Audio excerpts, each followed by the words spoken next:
Hello everyone, welcome to the Seastone Lowdown, episode 5. And it's pretty crazy, this has been like the 7th week of quarantine. We're getting pretty deep into this thing here. It's been an interesting time for our church, but it's also been a good time for our church. I think we've grown in different ways, and I hope you guys are doing well at home. If there's anything the church can be doing to support you, please feel free to let us know.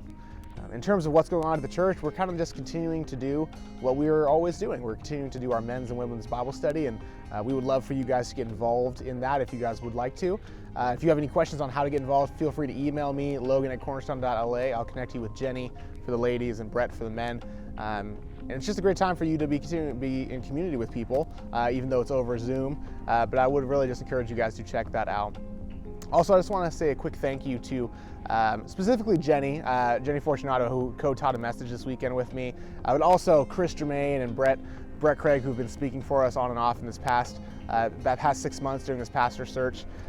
Just really appreciate the time that they've been putting in, this extra time where they're putting into a message for our church, and I just think that's been so helpful for us to hear different voices than just me or a guest speaker, to actually hear from people inside of our congregation and community. So just thank you specifically for those 3 people, and I hope that you guys as a church have also just felt encouraged by what God has been teaching them. Our devotional thought for the day, I want to root in 1 Peter 4, but I want to direct it towards married couples specifically and marriages inside of our church. I think the novelty a little bit of this stay at home, I'm sure, has worn off a little bit for married couples. I think at first it was kind of even exciting. I know it was for me, of like, hey, we get to spend a lot of time together, a lot of time at home, relaxing together, and kind of prioritizing each other with me and Alyssa. But now, it's, we're 7 weeks in, it's some of the novelty of it's worn off, and I'm sure a lot of you guys have felt the same.